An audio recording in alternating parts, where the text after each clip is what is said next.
We barely know or don't even like Leinster. Howitzers back in position.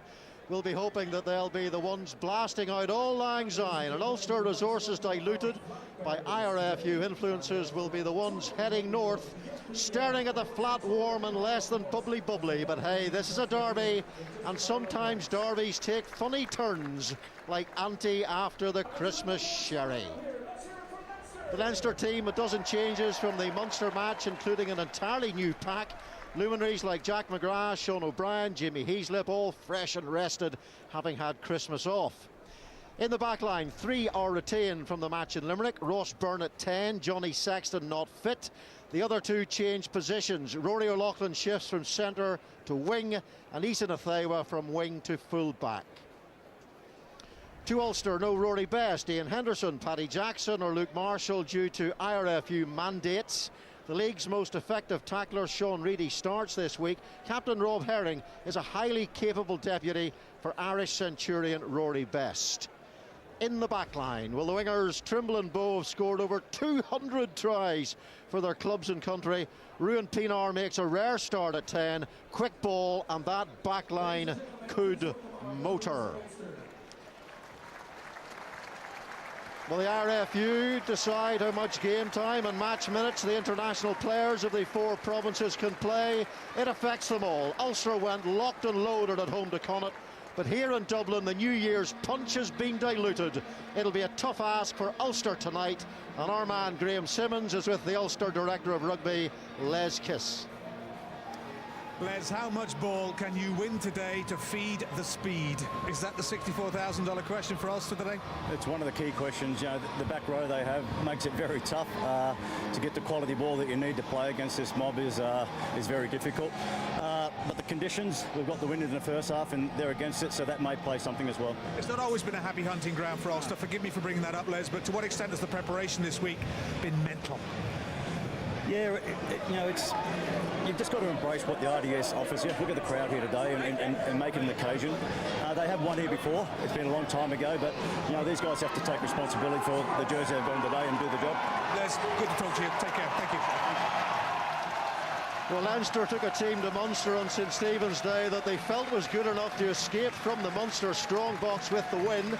Unfortunately, the pre-game optimism was replaced with an in-game Tyson uppercut, and Munster won handily in the end, picking up a try bonus point.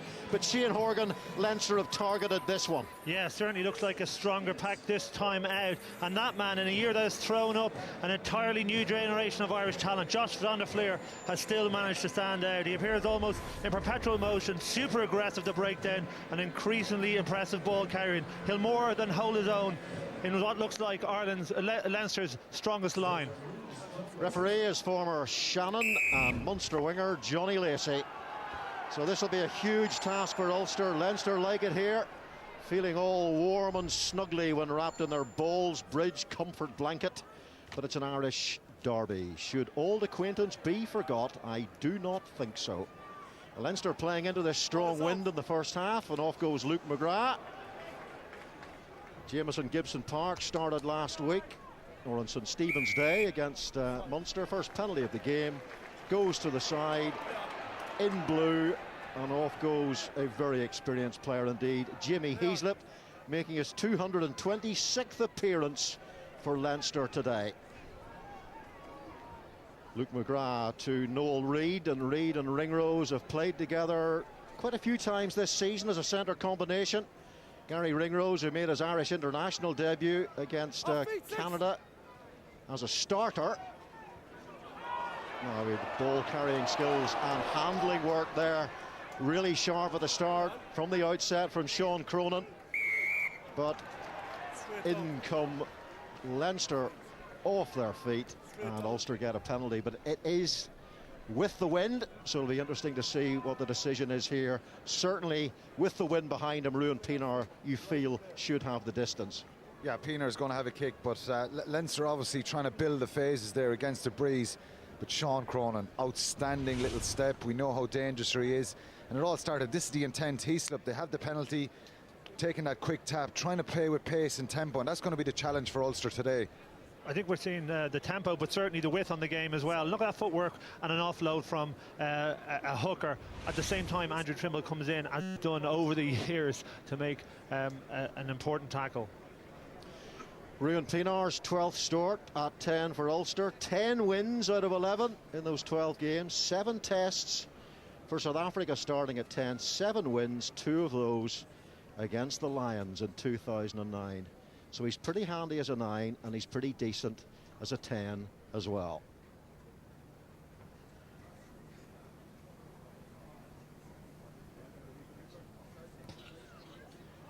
"13 from 19 has been the success rate this season. That's now 13 from 20. So an early opportunity there for Ulster. No Paddy Jackson today because he played on the 23rd of December against Connacht, so he has to be rested. It's all about match minutes in terms of what the IRFU allow you to do with your players. Ross Byrne with the restart, taken by Tommy Bowe. Top try scorer in the history of the Pro 12 with 64. Paul Marshall, just his 3rd start of the season at 9.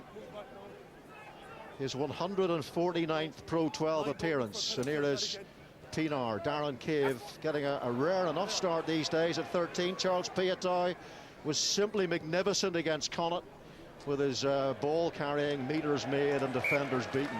So Piatow there hiding on the short side for the dummy switch back from Cave. They're going to try and get that man as many touches as they can throughout the game.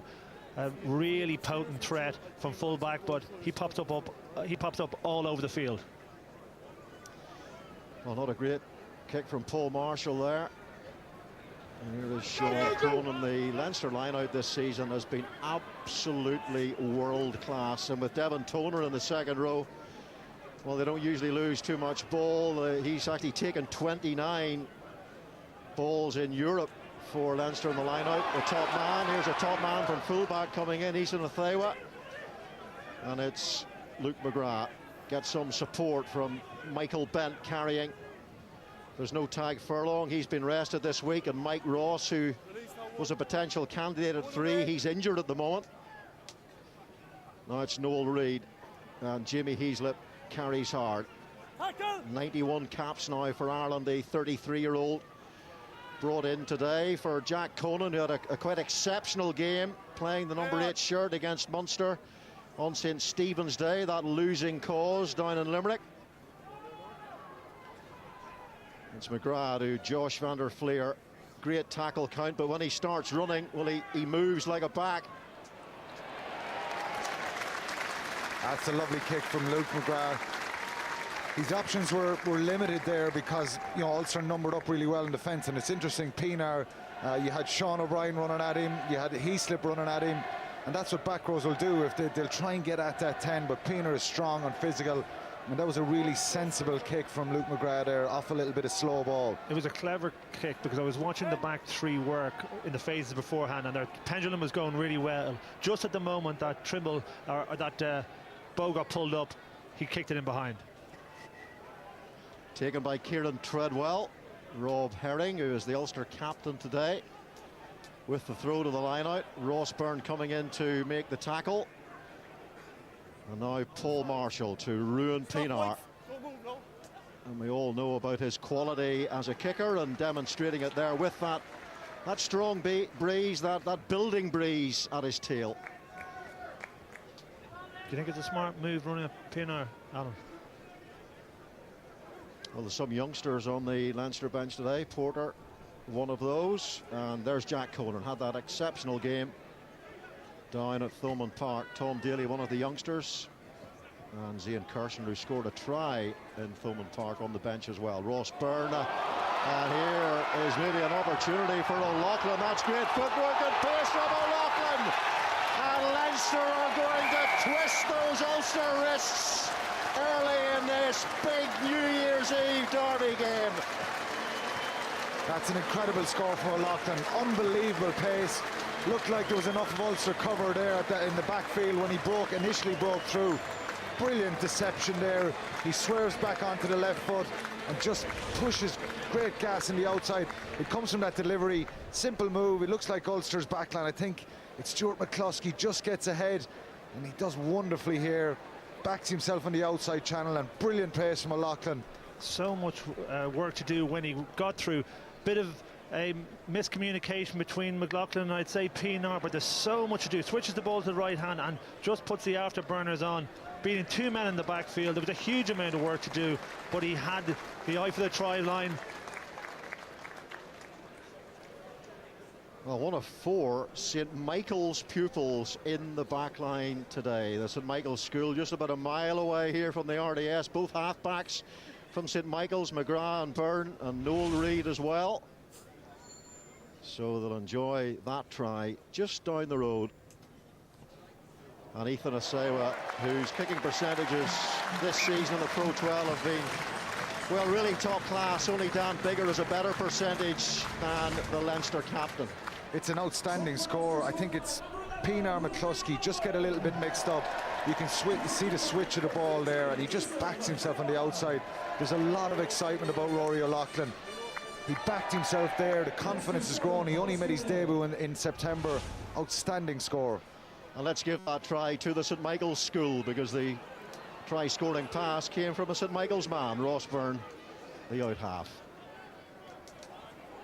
Devon Toner carrying, and here is Ross Byrne now. He's certainly getting plenty of big games as Ross Byrne through the injuries to Johnny Sexton and Joey Carberry, and also to Cathal Marsh.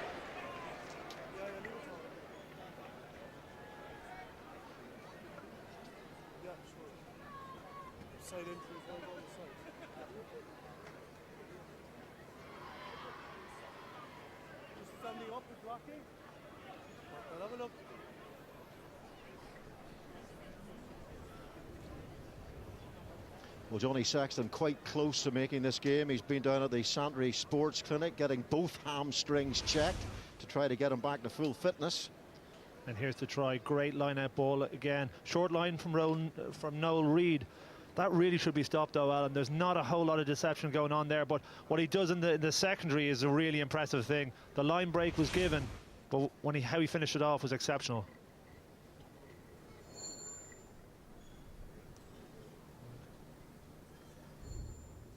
Ruan Pienaar, similar angle to the first kick, but a lot closer to the posts.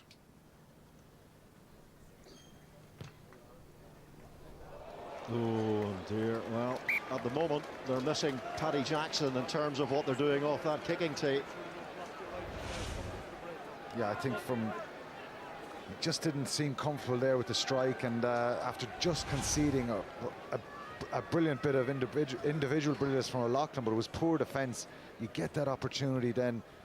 I think that was very kickable for Pienaar. Ross Byrne with the restart and taken by Tommy Bowe. Roger Wilson carrying at a very poor first half against Connacht last week, and was actually given the hook at the break. Removed from the fields. He'll be looking for a much better performance today. Roger Wilson. Off goes Ethan Athewa. And here's Luke McGrath. Nice quick ball for Sean O'Brien. And Leinster to work with. Luke McGrath again to Ross Byrne and Sean Cronin. Leinster do love to give Cronin as much ball as they can. Utilise that dynamism that he brings. Nice hands. Here's Noel Reid now.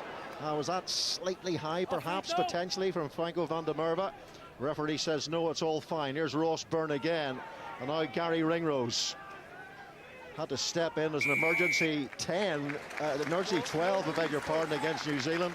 And Robbie Henshaw went off and did very well. Some great play there between forwards and backs, interplay. Ball came out to Noel Reid. I think he should have let that one go, Alan. Yeah, they look pretty sharp though on the lines they're running, able to get that bit of width. Engage that Ulster defence pretty in around the tight fringes and then move it. They've got to run the ball, they've got to build those phases, and Sean Reedy was penalised there for Ulster. There's no clear release. And an update I hear from Graham Simmons. What news? Yeah, Mark, just to throw into the debate with you guys up there, Ulster obviously warmed up at the other end of the pitch, where the wind obviously is markedly different to what it is at the end that Ruan Pienaar is kicking at the moment. So that may be a factor as to why he's finding it hard to get his range and distance and accuracy right. because he was practicing at the other end where the wind was totally different. Back to you. Good spot. Hayden Triggs takes that line-out ball. Here is Ross Byrne, and now Noel Reid. There's a beautiful passer of the ball, and he showed it there, and Adam Byrne to chase. Across comes Andrew Trimble, and the referee, John Lacey, was playing an advantage. Correct. Yeah, and the man who's penalised is Kieran Treadwell for a line-out infringement, I think, pulling down the Leinster jumper. I don't think Leinster will be kicking a goal here. It's definitely gone into the corner. Kieran Treadwell just stopping that. It looked like Leinster had a little bit of width there. You can see, we can see Nasewa down here. He was a little bit frustrated with the execution in the end, but kind of running on the overs line, the outside line. That kick just a little bit too deep. Ulster got a little bit narrow there, so he chose the right option. Just as you say, execution wasn't quite right. Devon Toner's taken the line out, and there's been a little fumble forward, frustratingly, for Leinster there. Just when they were looking to set themselves for what they hoped would be a punishing drive. And there you are, confirmation of what I was saying after round 4 of the Champions Cup. He has won more lineouts than anybody else in that competition, utilising that 6'10" frame. I met him down in South Africa. I needed binoculars to see him properly. He's had a wonderful couple of years. He's world class now, I think, Devon Toner. He runs the Leinster line-out so well. He runs the Irish line-out. His awareness of where the space is in the line-out. You know, he is a huge man. That doesn't always make you the best line-out operator, but I think he's improved so much in the last number of years.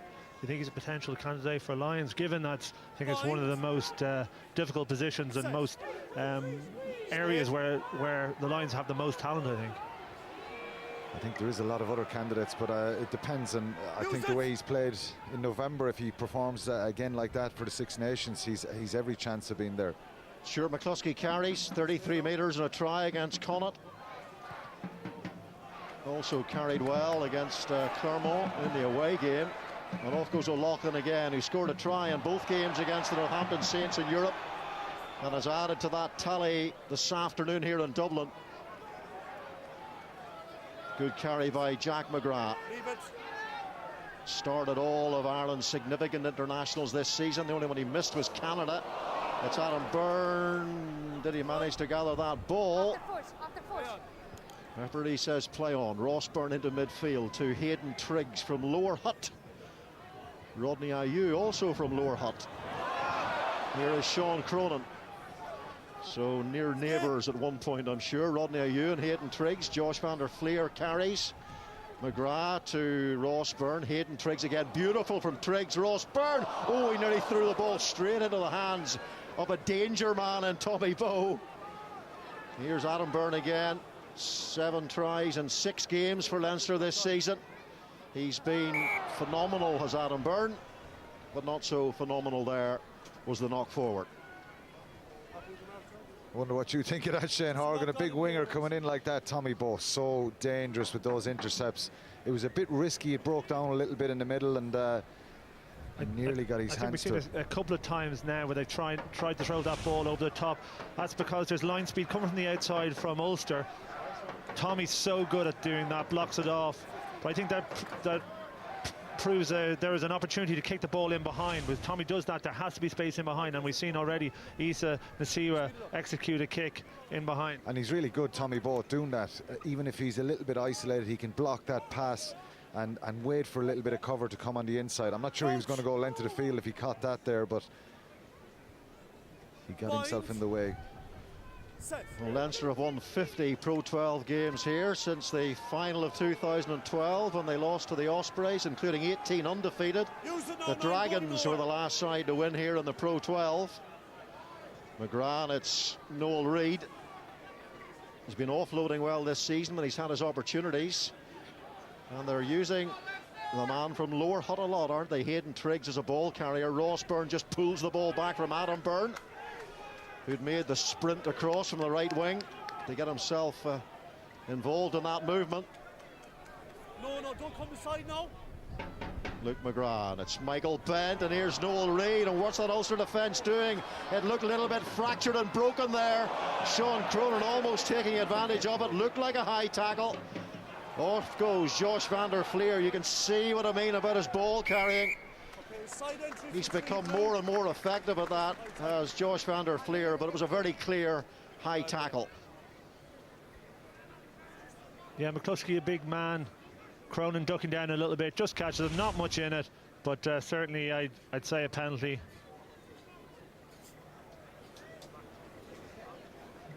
Yeah, it's a definite penalty. He just cuts back on the inside. Cronin's so impressive, so quick for a hooker. McCluskey's got to get a bit lower there, but a little bit of panic in the Ulster defence. First, second or third, maybe first three phases, they're quite set. Then just a little bit of panic. Execution needs to be a little bit better from a Leinster point of view, but they have an opportunity here with Nasewa. His kicking percentage has been very, very high. Very close to breaking the 500-point barrier in the Pro 12, and that's exactly what he's done. Again, really smooth strike from Isa Nasewa. Very interesting how loose they're using Sean Cronin. If you look the way he's moving out to the wing almost after every phase, not getting involved in the upfront dirty work, but certainly they know the pace and power he has out in the wide channels, and that's where I think he's put to best use. Into the wind, Leinster with 80% of the possession so far in this first 18 minutes as Ruan Pienaar gets us underway again. The error, it's Tommy Bowe. It was almost Tommy Bowe. Nearly in for his, what would have been his 65th Pro 12 try. I'm not sure what happened to him there. That was a great opportunity. He got a little bit of luck presented to him. Ball just sits up and maybe he's looking at the try line. You can see the wry smile on him. Was it Sean O'Brien who tapped it back? Yeah, Sean goes up. Couldn't get two hands to it. Gave it a bit of a slap. Leo Cullen won't be happy with that. And great anticipation by Tommy Bowe. He was around the corner. He anticipated that the ball wasn't going to be caught. Just couldn't quite take it. It just sits up lovely for him here. And I think he's thinking maybe about his celebration. It happens. It's a massive opportunity for Ulster. 10-0 down. They've had no possession, building no phases. Give him, his team, a huge boost if he had took advantage of that little bit of luck there.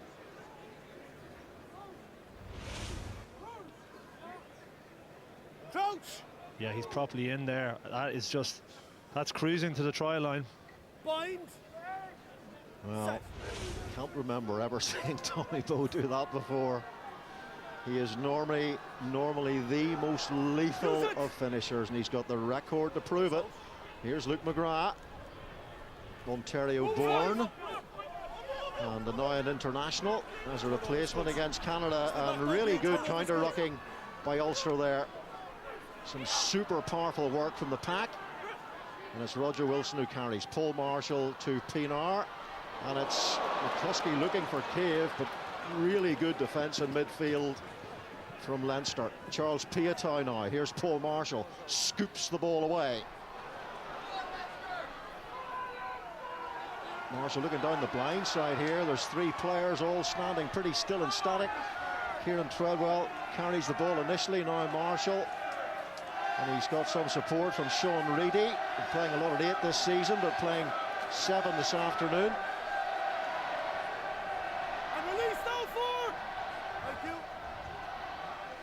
Paul Marshall as Rodney Ayew. That looked forward. It looked as if the timing of the run was poor, and I think he knocked the ball on anyway.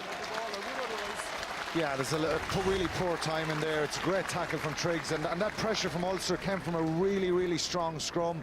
Really good technique. Warwick, Ayew, just putting Leinster under a lot of pressure, forcing Luke McGrath down that blind side. And here's the counter ruck. Great reaction, exactly what you want. You get into this position, you've got to build phases, hold on to the ball. Timing issue there, timing issue then for the Marshall Ayew pass. And you've got to take these opportunities when you're away from home, at least come away with a 3-pointer at worst. Yeah, Sean Reedy working really hard at the breakdown to get that turnover just after the scrum. But if that ball had have been held by Darren Cave, I think it would have been hard to stop him. Certainly he would have made some yards, got ahead of the gain line, and I think that's what Ulster haven't been able to do. consistently get Leinster beyond the gain line. Rodney Ayew was on the bench for Connacht against Leinster in the final last season. That final, of course, won by Connacht.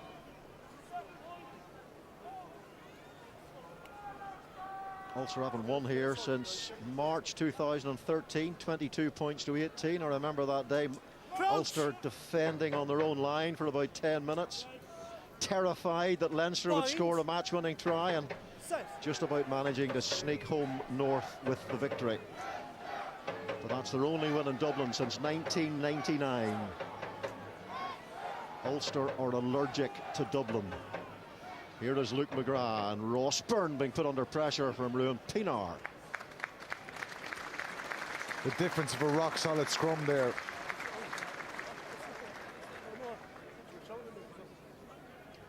Ulster trailing by 10 points to 0. Leinster playing into the wind. A lot of work for Ulster to do.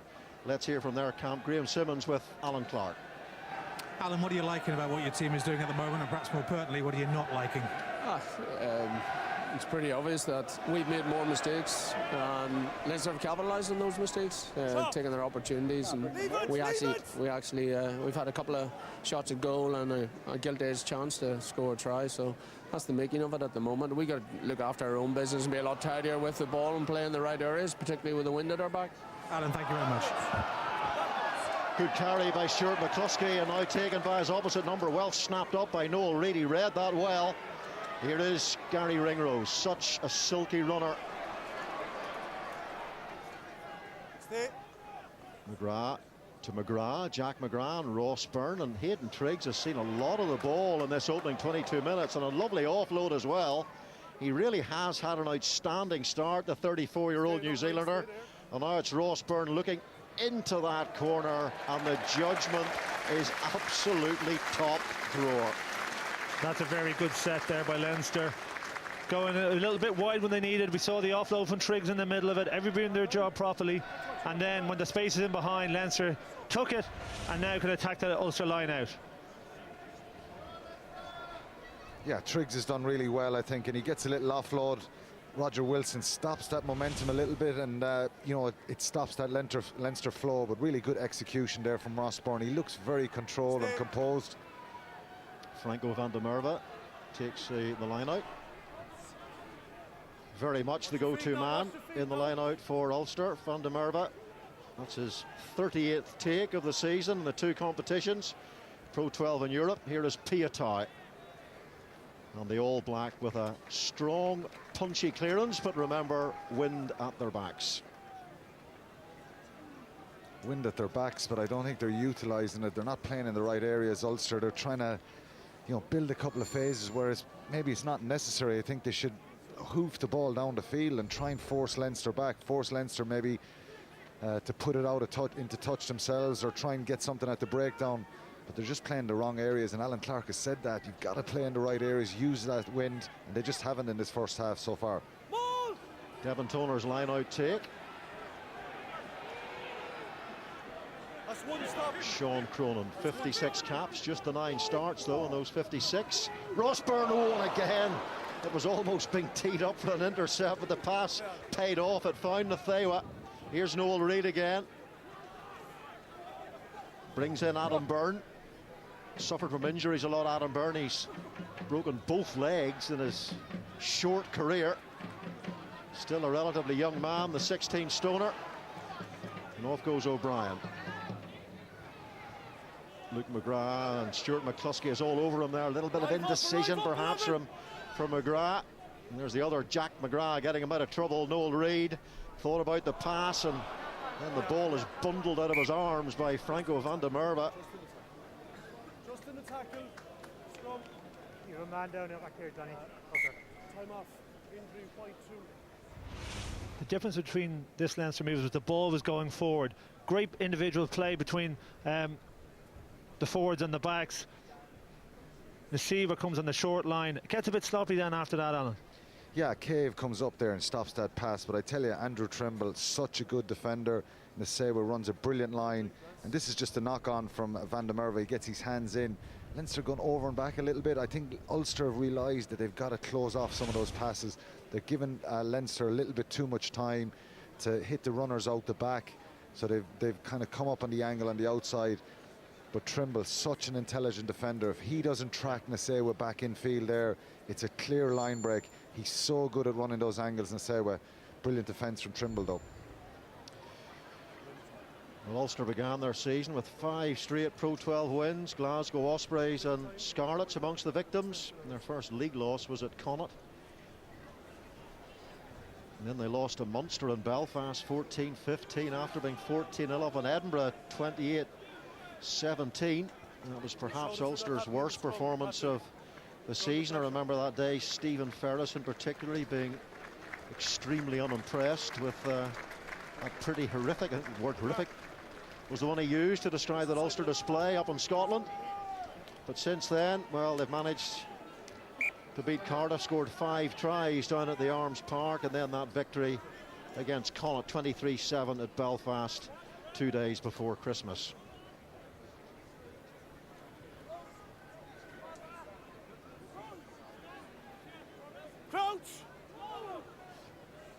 You could argue that Ulster's 2 best displays this season have been on the plastic pitches of Scotstoun and Cardiff. I think there's no doubt that the performance against Glasgow and Scotstoun was their best. Ross Byrne, Noel Reid just checks again inside that Ulster defence. Paul Marshall slips off the tackle.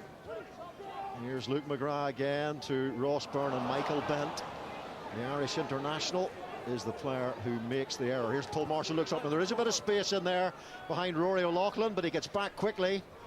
He's a pacey young man, as he showed for the try, and then it's Andrew Trimble comes in with a semi-charge down, and O'Loughlin has to do some work to make up for his own error. Now Sean O'Brien with the carry. Ross Byrne, Noel Reid now. Sean Cronin again. That acceleration off the mark for a front row forward really is quite spectacular. Jack McGrath looking for the offload. Very intelligent, patient play by the loose head. Triggs to Toner like Retallick and Whitelock. And now here is Sean O'Brien. He's got a Loughlin outside and to the left. Will he look? Oh, he decides to take the contact from Charles Piatow. And he had an arrowhead there. He had players on either side, but O'Brien decided on the biff and the bash. It was a tricky one from Queenie, wasn't it? He was in the space. He was trying to draw the man, but he didn't quite have the pace. But this bit of play was incredible. Phenomenal there by Jack McGrath. Chose not to throw 50-50, got the ball away. Triggs does really well, and so does Toner. Moves the ball out, and then it's hands. And you can see the quandary that Sean O'Brien is in here. He wants to draw the last man, but he doesn't quite have the base. He's getting caught out, but still maybe give it to someone either side with a bit more gas and the support. I think it's easy for us to talk here, but if Sean O'Brien gives that pass straight away to O'Loughlin, he's then back on the inside and possibly scores the try. Pienaar does brilliantly to get back, and exactly what the fast guys do. They get back, track back and make those cover tackles. I think Sean O'Brien probably had too much time on the ball. I agree. I think you shift the ball and then you try and get the ball back, but don't underestimate how important the work that Pienaar did to track his man all the way back from a difficult position. He gets done here by Toner in the pass, but look, he has to turn and catch Sean O'Brien. Look how hard he works. He comes from nowhere. Now that's an easy pass to O'Loughlin if he doesn't make that long run back, but he does that, and that's why he's the player he is. Yeah, I think Treadwell does really well as the cover, that work rate. You can see the intensity, and look at Treadwell there on the inside as well, covering ring rows, which is outstanding from your second row forward. Brilliant work, and I think we've all been in that position where you have a little bit too much time on the ball and you're not really sure. I think it's easy to say, as I said, if he gives that to O'Loughlin, O'Loughlin gets that extra bit of gas and he's back in the inside. But good scramble defence from Ulster. And really impressive work on the inside to get the ball out there.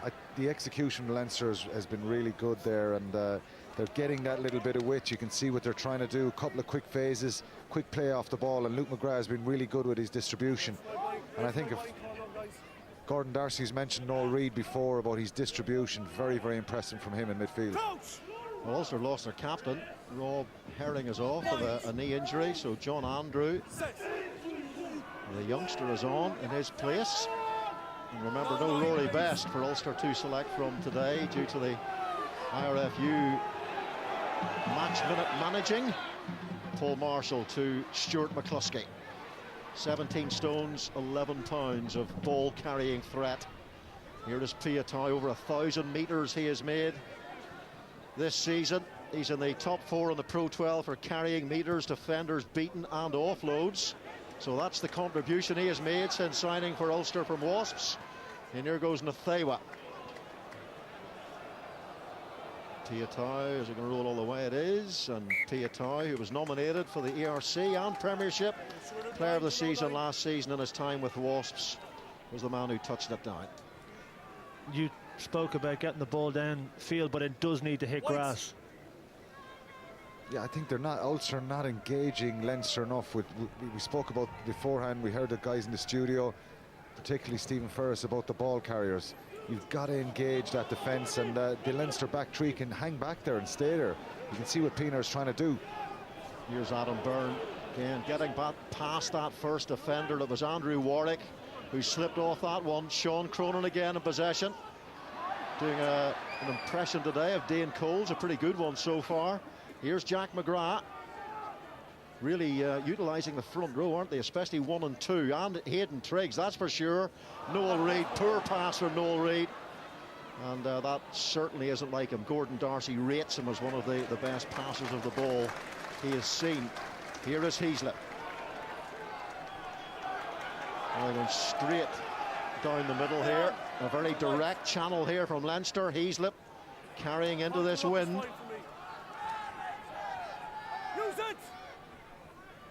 McGrath to Devon Toner, now Ross Byrne, Jack McGrath. Nice passing from the forwards. Sean O'Brien. Jack McGrath once more to Ross Byrne. Here's Hayden Triggs. Continues his top-class start to this game. What a half hour Hayden Triggs has had. McGrath again to Ross Byrne. Sweet hands, ring rows, and brings in Noel Reid on the outside. Here's Jimmy Heaslip. So they're punching away at this Ulster defence, playing some pretty decent, clever rugby into the wind. Josh van der Fleer, not a massive man, but he does seem to make the meters when he gets the ball into his hands. Sean O'Brien again, this time he tries the pass. And it's Ross Byrne, he has to go down and do that snaffling on the floor for the men in blue. McGrath to Triggs, he must be gaining in confidence now. He certainly is, his 5th carry of the match. And they've all been good ones. They've all really challenged this Ulster defence, and they're offloading confidently. Or Leinster. Well, Luke McGrath in possession, now Devon Toner. Here is Sean O'Brien. Tries to hand off the Hollywood man, Darren Cave. Luke McGrath, Jack McGrath. Started all 3 tests down in South Africa, started the 2 tests against New Zealand and the one against Australia as well. It's a difficult ball for Ross Byrne to take, but Rodney Ayew is caught offside. They're becoming quite lateral, Leinster, running over and across, and that can happen if you get a little bit of traction. The players think, yeah, we've got to just shift it on, start shifting on the passes. You've got to be a little bit direct at times, and I think they've just got into that way of doing it now, is going that little bit too lateral. And that meter stat is incredible there. Yeah, I think it's not just Leinster's attack that's good. I think Ulster's defence is really soft. There's nobody coming out of the line putting in a big impact tackle. They are making their tackles, but they're not. Nobody putting an impact tackle in, giving them that bit of impetus, changing the flow. It's just phase after phase after phase from Leinster, and they've so much possession against the breeze. You'd really fear for them in the second half if they don't change the aggression and intensity that they have. Leinster missing 0 tackles, Ulster missing 12, and Luke McGrath is clean through this porous Ulster defence, and once again they have been cheese-wired by Leinster. Too easy for Leinster. Yeah, smart play at the front of the line out, but no secondary. Spotted that the winger wasn't there. That's a preordained move. They would have done that on the training park, and it came off. He was untouched on the way through. Yeah, we're just talking about defence and passive defence, and I think Kieran Treadwell just gets confused there with Van der Merwe and leaves a big, massive gap. It's great execution from Leinster. It's a move that's called. Jack McGrath, little wrap around, and Luke McGrath straight through. Great pace, great anticipation. And Leo Cullen will be delighted at that, because they've identified that Trimble's used in the first line on the open side beside the 10, protecting Pienaar. No one there, no secondary. And then, really, Alan, the front of that line out should be better protected. Yeah, it's very, very soft. What's Les Kiss thinking now? Two really, really soft tries.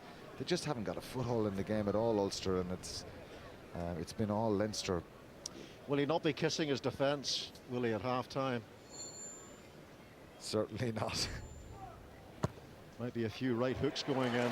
There's, again, another delightfully struck conversion from Ethan Athewa. And for all Leinster's dominance, and they hadn't been putting up the scores, and it could have quite easily been 10-7 if Tommy Bowe had have kept that ball a few moments ago, but now it becomes very easy for Leinster and very, very difficult for Ulster. That's just way too soft. You've got to have more awareness around the front of the line out in case of a peel or anything, and it's Kieran Treadwell gets mixed up there as well with Van der Merwe, whether he lifts him or not. Very, very soft. The Murray All Black took the restart again. Hayden Triggs. Triggs and Toner was the preferred selection in the second row for the European games. And Ulster have the ball at last. Can they add to their 10 metres? Poor pass from Roger Wilson. It's also scruffy and messy from Ulster. Paul Marshall, can they rebuild here somehow? Franco van der Merwe was standing outside, but it's Rodney Ayew who carries, and carries well, and he has carried well for Ulster at times this season. And here is Tommy Bowe, getting himself into one of those classic positions in midfield from which he has prospered so often in the past. And here is Tommy Bowe again, former British and Irish Lion, but it's Leinster at the breakdown through Josh van der Fleer, I think, who affected the turnover. He was certainly involved. Yeah, and it's interesting that there's been no turnovers to the breakdown. Tommy Bowe looks quite sharp, and it's from this tackle here. Luke McGrath tackle. Jack McGrath was in that. It was the next breakdown, actually. I think it was a side entry from Charles Piatow. Van der Fleer, very, very hard to move off the ball, and Piatow comes in at the side. And again, another turnover, another one of these turnovers that they have Ulster. Under not a huge amount of pressure. I think a key difference between the sides is the depth of the Leinster secondary. So the ball is being spotted behind the first, but Leinster are actually taking that really flat to make it difficult for Ulster to make the tackle. When Ulster are doing the same in reverse, they're really deep and Leinster are sliding off. Line out take by Triggs. In comes Adam Byrne. That's better defence this time by Ulster. Good carry by Sean O'Brien. A pretty classic O'Brien carry. Ulster coming off their feet. Clive Ross was the man guilty. Now it's Nathewa who sets. Michael Bent carries and wrestles for all he's worth, trying to work off the Christmas mince pies. Ross Byrne into midfield. Sean O'Brien with the carry. Cronin once again, and the forwards are having an absolute ball out there on New Year's Eve, getting plenty of possession, plenty of work to do. And then Luke McGrath again into the corner, and it's Piatow who takes Adam Byrne with a tackle, and now it's Tommy Bowe who's under pressure. 15, just relax, you're getting the penalty, okay? Just in the air a fraction. Tackled in the air a fraction, says John Lacey. Charles Piatow wasn't too pleased by that. Got a little bit fired up. He looks as if he's frustrated with the overall team performance as well, which I can understand. Yeah, I think that they just haven't got the phase, and I think it's just a little bit in the air. He's not too happy after this from Adam Byrne. And he's so good at this. There's a big collision there with Rodney Ayew, but very, very strong, and there's possibly a shoulder charge there from Ayew. They've ran good lines, Leinster. They've built those hard yards, running strong and into contact and around the tight areas. Ethan Athewa, tremendous take, and then he is hit really hard by Sean Reedy. Over 170 tackles from Reedy in the two competitions this season. top tackler in the Pro 12 and adding to his growing number. Luke McGrath. In comes Ruan Pienaar. He just about got there. Fingertip take by Ruan Pienaar. Paul Marshall finds Stuart McCluskey, and here's Charles Piatow, and Charles Piatow does beat defenders. He's so strong through the contact area. Marshall. Clive Ross carries. Marshall again.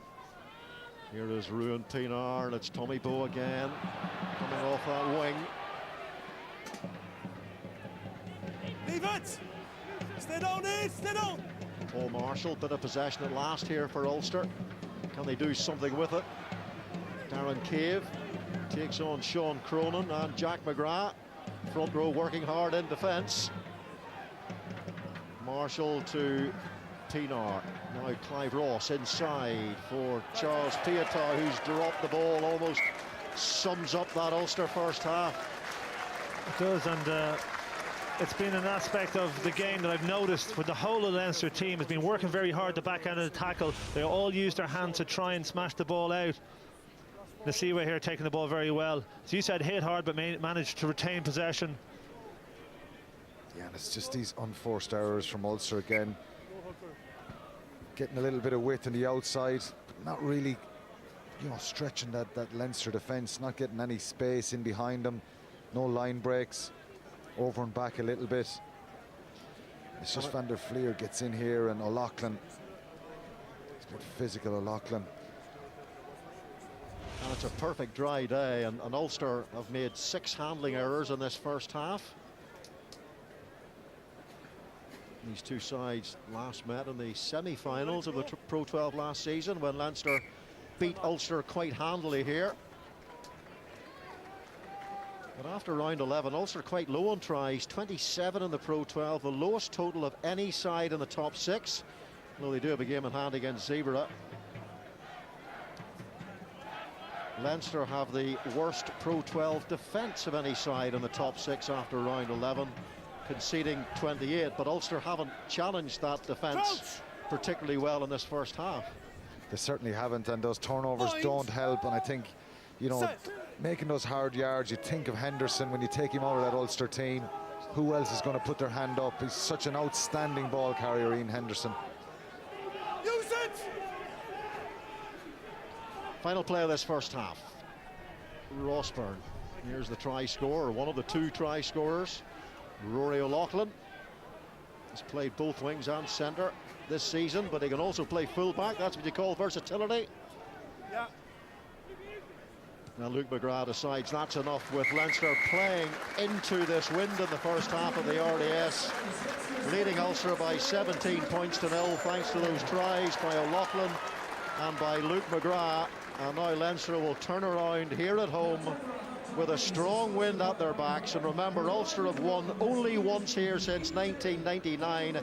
It is not looking good for the men in white. It is looking very, very good indeed for the men in blue.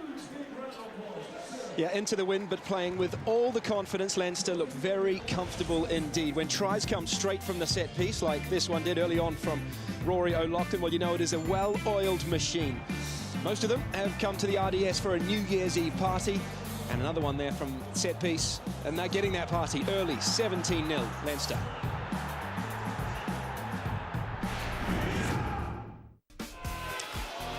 Well, it's New Year's Eve in Dublin, and it would seem the home side are in the mood. We started early with a Rory O'Loughlin try straight off the top of the line-out, and a lovely injection into the midfield, but he had plenty of work still to do then. Eason Afewa's been very good off the tee to follow up the hard work of his teammates. And another one straight off the training paddock. This one very easy for Luke McGrath. As I say, the party has started early here in Dublin. They were into a substantial breeze, and they played almost... What on earth is Jamie Heaslip doing there with ice on the head? I guess whatever works for you. Take a look at some of those statistics. 73% possession, 91 carries. This is all Leinster. 8 offloads to 2 from Ulster. The only number that they're leading with is the tackles missed, and I am certain that Les Kiss, of course, former defence coach of Ireland, there he is there, fairly animated by his standards in the Ulster changing room. He will not be pleased with the overall performance from the individuals or the collective. It is a long 40 minutes to come for Ulster. and they turn into the wind. Leinster showed us how to do it. Stephen Ferris and Gordon Darcy alongside. I mean, that's about as perfect half of rugby as they could have hoped for, isn't it? Yeah, well, definitely from the Leinster point of view. Anyway, I think the kind of bits we were talking about before the game, their tactical kicking had to be good, but their retention has been exceptional. And again, Leo, going back to what Leo said before the game about getting the rucks right and getting their entry into it and getting quick ball, they've been really, really good. They've been very miserly with their possession, and they've used it very well. I think Ross Byrne and Luke Marshall have kept them on the front foot very well. Naturally, you're disappointed. I understand that from an Ulster perspective, but can you put your finger on where it's going wrong? No heart, no passion, not wanting to get out of the line and absolutely light somebody up and make an impact on the game. Everybody's looking around for somebody else to do it. You've got to take ownership, you've got to take responsibility. In the first 5 minutes of the match, there's got to be big hits put in, there's got to be turnovers made. There's been none of it, absolutely none of it. We haven't had our hands on the ball. We need to wake up. It really is disappointing to see it. I'd like to see the amount of soak tackles that was made, the amount of metres gained by Leinster just through their front five. I think the front five have been fantastic. Offloading, you need to target the ball. You look at Rory Best, Ian Henderson the last few weeks getting on the ball, slowing down possession. It's just not happening. I'd like to hear what's been said in the change room because it's very, very poor. Okay, let's have a look at the first try. We'll have a look at the key moments from that first half. The first try can be looked at from either side, I suspect, because beautifully executed, first things first, from Leinster. Yeah, I think it's a great finish try. It's a great individual effort by Rory, and he's a player I've been very, very impressed with all through the season. It was very, very bad defence. Ruan Pienaar comes in. He almost comes across Sean Reedy. It wasn't a great line by Noel Reid. He just I'm taking this man. He came in, and McCluskey outside him has gone 2 yards ahead of him, which is kind of breaking a golden rule. It was there to be taken. They made it very easy for Leinster, and fair play to Leinster. They took it, and they took it well. That's an opportunity to put a marker on the game. That's an opportunity to fly up off the line. We just kind of amble up and kind of wait to see what's happening in front of them. Get up and put in a shot, make things happen. Sean Reedy's right there. He can get in, get on the ball, counter-rock, make it a mess. Just too easy. Yeah. We had a close look at another, well, it was a cast-iron opportunity down the far side of the field. Now, I know we have thoroughly enjoyed all of the work of Sean O'Brien down the last, few months. Most influential player in the Northern Hemisphere, we could call him. This perhaps not his finest moment. This is when you both gentlemen thought he perhaps should have offloaded. I think so. I think Sean at that point is not going to be outrunning anybody. It's fantastic build-up play. Gary Ringrose passed at the right time.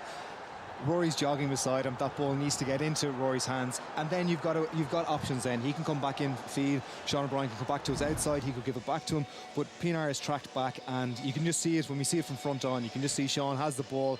Nobody's moved. Nobody's done anything, and he realised the chances has gone. But he didn't force it, which is at least. Well, he did force it. He forced it in the end because he tried to get the offload away. I think he realised his mistake that he didn't give it, and then when he hit the deck, he was like, "Oh, I should have given it." And then he tried to get the ball away, and it was a scrum to Ulster. But I thought the boys have kept Shawnee quite quiet in the first half until that break. Sean Reedy's been playing pretty well, but apart from him, it's been a pretty poor performance. Yeah, I mean, this is another cute piece of work from the training paddock. You don't recall this from your time? This is something new for Leinster? You're always trying to find something new, a different type of an angle in it. It's one of those things that is always around. You're talking about Justin Marshall. He was the kind of brought this up when he came up to play up this, the attacking through the line out. I think it's just having the nerve to go for it, because it is a fairly it's a all duck or no dinner kind of play. Sure. And you can just see it. I think it's one of the second row sees him, and he's trying to push one of the players into it. He sees it, and the other, and he just doesn't see the defensive line coming in. But it's great to see from a neutral point of view. It certainly is. It was good fun to watch. Heaslip's still got the old ice hat on. Stuart Lancaster's issuing his warnings. I guess from a defensive perspective, they haven't been tested too much, but certainly the interest would be in this changing room. Do they have that heart that Stephen said has been missing in that first 40 minutes? They'll need it with 40 to play in this final day of 2016. Leinster lead 17-0.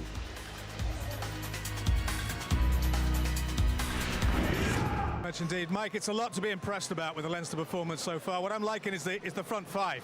An awful lot of the orchestration for Leinster seems to be coming from the front five. How much work goes into that in training? Yeah, they're playing fantastic. They've really set the tone at the start of the game with the scrum and line out, and Hayden Triggs in particular, I think, has thrown some great passes out there, NBA basketball offloads. So that's something we worked hard with Stuart Lancaster on our offloading game, and our forwards being able to handle the ball. As nice a guy as Les Kiss is, I'm sure he's been in that changing room taking the paint off the walls. From a Leinster perspective, how wary do you have to be in the first 10 minutes of the second half? Yeah, I think the first 10 minutes of this half is going to be where the game's won. We've got to come out the blocks again. We can't lay off because we've got such dangerous runners in Piatal, Trimble, Tommy Bowe, and we didn't have to do too much defending in the first half, but we certainly will do in the next half after Les Kiss has got into them. All right, Mike, thanks very much indeed. Enjoy the second half. Commentary, back to you. Well, Stephen Ferris didn't hold back, did he? No heart, no passion, no ownership. His Phil Taylor impression, a sharp pointed dart right at the bullseye. Is he right? Well, it's hard to disagree with them. I think they're Ulster certainly lacking leadership. They need a couple of their big players to stand up, and that can't be just their back three either. You need the guys in the workhouse standing up and making some tackles, changing the momentum of the game. Well, Ulster certainly missing a couple of players from the wheelhouse today, and it's the whistle's gone from Johnny Lacey. When you look at Ian Henderson, no Rory Best, no Luke Marshall, no Paddy Jackson, which players do you feel have affected Ulster the most in terms of the fact that they're not there? I think Rory Best, Henderson up front, platform is set up front, decision making, leadership, Shane mentioned, and I just think Best has been, he's just a fantastic leader. Doesn't panic, he's very, very composed, and Henderson for those carries, huge loss. I don't think Pina or Paddy Jackson can influence what's going on too much, because I think Leinster just winning the battle up front. Their accuracy is really good, and they're just forcing Ulster back. They tried to build some phases, but just making those silly turnovers, and that's another one right after half-time, an accuracy issue again. Ulster looking like they've gorged on the Christmas pudding. Here is Noel Reid, nice little spin from him. Ulster missing a lot of tackles in that first half, some soft, soaky efforts as well. And in comes Luke McGrath, who Jamie Heaslip looked very fashionable at half-time with the ice pack perched precariously on the top of his head. Here's Devon Toner. Now Luke McGrath again. And Ross Byrne pushes the ball through, and here's another try. Oh, and it's so easy again for Leinster, and Ulster being put through a blue rinse here at the RDS. But every try just looks so easy and comfortable for this Leinster side, as once more they waltz through this Ulster defence. Much too easy. You've got to be there to take the opportunity, and O'Loughlin there. Great pace through in the ball, and it comes from some good carries. A little bit slow here off this Noel Reid carry. It slows up a little bit, but again, Toner comes around the bend. A lovely little kick from Ross Byrne. You can see the confidence growing on him. He just gets in behind Piato. Brilliant awareness from O'Loughlin, a fantastic finish. Piate's position poor there, Alan. Again, he shouldn't be in that position. He should be dropped back a little bit so he can cover the kick in between or come up and slide. He's doing neither. Communication really off there from the Ulster back three. Well, just watching the Ulster defence today has reminded me to get that Swiss cheese on the way home for New Year's Eve. Hasn't been good, has it, boys? No, their line speed in defence. You mentioned it there, Shane. You've got to change the flow, the momentum, make a tackle, make a turnover, force them back. They're bunched in defence. Trimble, Cave. I think Piato just caught a little bit in no man's land, and when the fullback comes up like that, it opens up that little bit of space. You don't always get the return where the ball sits up, but O'Loughlin, great awareness to get through, and the ball just sat up from him. Great kick from O'Byrne. So 3 tries already for Leinster. Breeze helping. Here's Ross Byrne. And underneath that one is Tommy Bowe, who dropped a critical ball in the first half. It probably would have been a try for him if he'd held on to it, but he fumbled. Ruan Tinar, Clive Ross, cousin of the injured Mike Ross. Paul Marshall. Pienaar to Rodney Ayew, and well, again, it's the error. Ulster forcing the offload under pressure. And again, it all gets a little bit scruffy and messy in there. They come back for the first knock-on. It can happen. You're under so much pressure. 22-0 down. Terrible start to the second half from a turnover again, and you can see what they're trying to do. Ayew is trying to hit Warwick there on a short line, and it's a timing issue, and that's been Ulster's problem all season. Having that bit of cohesion, that bit of timing onto the ball, running good lines. I think we're seeing as well the difference between the line speed of Leinster and the line speed of Ulster. Ulster are trying to get off, but they take the first few yards, and then you see them sit down on their heels, and as soon as you sit down on your heels, you are dead. Leinster are coming through and hitting right through the tackle and hitting the ball behind the gain line. Both second rows working really hard today for Leinster, both in attack and defence. It was Devin Toner who made that tackle. His tackle count generally these days is pretty high.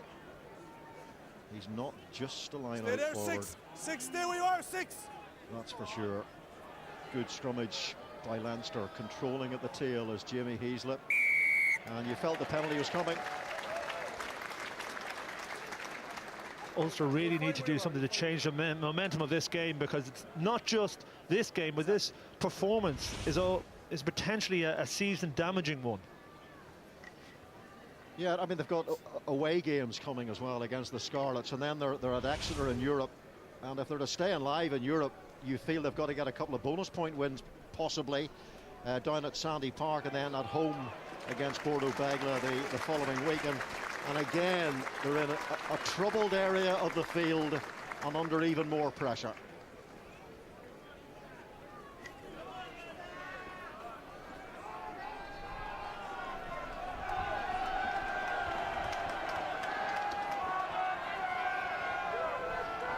Remember that try in the first half with a really cleverly worked line-out move, very snappily executed. The timing was quite exceptional. It's Devin Toner this time. This is much more traditional. The take by Toner and then the drive. That's one stop now. That's one stop. Ulster defending it reasonably well at this stage. So Luke McGrath has to use it. John Lacey tells him to do that. Ross Byrne, Adam Byrne off his wing. The tackle had to be good there, and it was from Darren Cave. So that was better defence in midfield. And the ball is in the hands now of Stuart McCluskey. So Ulster might escape here. Carried on there by Clive Ross. Now it's Ruan Pienaar. Oh, goodness me, the ball cannoning off the face of Tommy Bowe. He's had a horrible fumble and now one off the mush. I think they're a little bit unlucky there. Noel Reid was clearly offside in the middle of the field there, and just didn't, force that pass. Came off his head. Another knock on. And here's the line from Adam Byrne. Good tackle from Cave. Gets cut low, knocks away that momentum. McCluskey and Luke McGrath does very, very well. You can see there that Noel Reid was up way too quickly there. Doesn't make things easier for them. You know, that's when you want your linesman and your referee.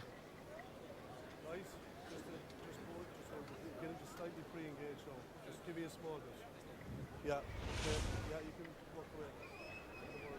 Just give us a little noise, He's a mile off there. I think he gets away with it because he kind of just creeps up rather than shoots up, and the assistant referee there, Frank Murphy, has got to, probably see that, and a little bit hard done by there. They get the turnover. But what's more interesting, I think, from an Ulster perspective, is there's nobody in the referee's ear screaming about that. Can you imagine if Rory Best was playing? He'd be straight up, he'd be indicated, and John Lacey would know next time that that's something that Leinster are doing. Crouch!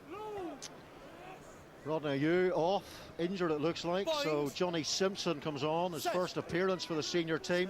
Steady, Leinster. Johnny Simpson, who's had a career bedeviled by injuries, but he's been playing well for the Ulster A side. No Ian Herbst, who picked up a calf injury this week. It's Trimble. Now Darren Gibb, all the space, there's a hole there. Noel Reid makes the tackle eventually, but Ulster were through. Here's Ruan Pienaar for Tommy Bowe to chase. Pienaar's after it as well. And Leinster cover well. Yeah, good cover from Leinster there, and Pienaar trying his best there. It's, you know, ball on the outside. Cave just gets outside and all read. He does recover. And Pienaar here putting in an excellent little kick just to put him in behind. He is hobbling a little bit after that. Much better, more positive. Cave really going after the outside, right? Pienaar trying to get another touch of the ball and then in behind with a good chase. You know, it's simple.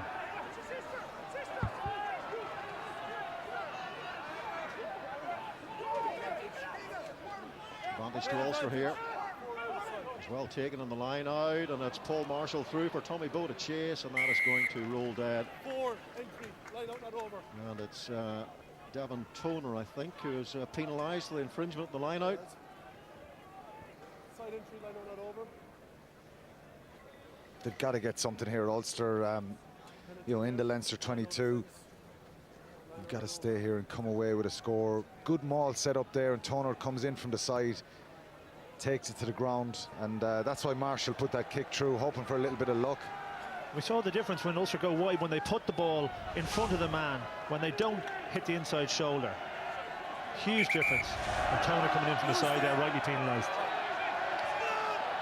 A good take by Kieran Treadwell before the infringement. And Treadwell again is the target, and here is the drive from Ulster. And Leinster, look at the way they're beavering in defence there, and that is just soul destructive for this Ulster team. Yeah, you talk about passion and heart, and Jack McGrath there gets in near the ball and just swallows it up, holds up that Ulster maul, and it just sums up their day. Great work from Jack McGrath. You can see the reaction out of the players, that will, that desire to stop Ulster getting over the line. They're really, really competitive, loads of energy, loads of work rate. And McGrath just gets in there, never gives up the fight, and that just sums up the contrast and that work ethic from both sides. But Ulster didn't look to even set that maul right at the start. The line-out jumper wasn't high enough, it wasn't the peak of his jump, came down, his locks in behind him weren't tight enough. It was never going over. We're now pre-engaging, lads, okay? Yeah. I think there's both, to be fair, all right? Just hold the pressure a little bit more. There's both of you, lads. I'm not going to guess either one of you, right? There's discipline here. Ulster, second best defence in the league going into this game. 19 conceded in 10 games. Munster, the best defence, 17 conceded in 11 games. It's hard to believe that Ulster are the second best defence going into this match. Certainly with the tries they've given away tonight, it is a difficult place to come to the RDS. The amount of changes, all the internationals back for Leinster, for any team coming here, so maybe we're being a bit hard. I think there needs to be more fight, more desire, a little bit more of energy about Ulster. They just lack that little bit tonight, because you know, this is a strong Leinster team. Not many teams will come here and disrupt them. They have a lot of depth, a lot of strength and depth, Ulster, and or Leinster, and I should say, and they just haven't been stretched tonight. They've been really efficient in what they're trying to do, and they've made Ulster look poor. Yeah, the way these Christmas derbies have worked out, the Irish sides, the provinces seem to have been targeting the home matches. They've locked and loaded their sides for the home games and then taken a slightly weaker side away from home, being managed, of course, by the IRFU. That could change in the Connacht-Munster game, because Connacht have, I think, 23 or 24 injuries now, so they're seriously weakened. Back foot now, move. But it's been all home wins so far in the Irish derbies over the Christmas and maybe New Year period. Certainly looking very good for Leinster here. Marshall to the little pod, which is set and controlled by Roger Wilson, and Josh van der Fleer has his hands on the ball. How well did he read that and time that again? You can see why he's another one of those Joe pros. One of the players that Joe Schmidt really rates and likes. Ross Byrne off the left foot with a clearance, and Andrew Trimble just about manages to hang on to that one. Here's Piatai, not able to get himself into the game this afternoon, and now it's Sean O'Brien in there at the breakdown. But John Lacey, John Lacey didn't like the way Sean O'Brien was going about his business there, and now another problem. They've already lost Rodney Ayew and Rob Herring, and now Roger Wilson's down injured. Yeah, this is not good news. I think when you come to a place like this and you lose Herring, Ayew, that some of the experience you had. This is the Van der Fleer turnover. Brilliant work from him. Passive again from Ulster, trying to set up a maul around the fringes. You know, not exactly what you want to do. You want to get guys running hard around there, and great turnover from him. By the way, Joe Pro is copyright. That's my expression. If anybody else ever uses that, I'm going to sue them for libel. You can keep it, don't worry. But that aggression at the breakdown has been really interesting. Leinster certainly have brought it both when carrying and when defending, and Ulster, they haven't made hardly any meters on contact when they've been carrying the ball in for that Leinster defence. Well, Roger Wilson rarely gets injured, and his statistics back that up. Over 300 professional games. Roger Wilson, the most capped Ulsterman of all time, 217 appearances for his province and over 100 appearances for Northampton Saints. In fact, he played in the 2011 Heineken Cup final, did Roger Wilson, for the Saints. The Johnny Sexton final, if you like, down in Cardiff. Chris Henry is on.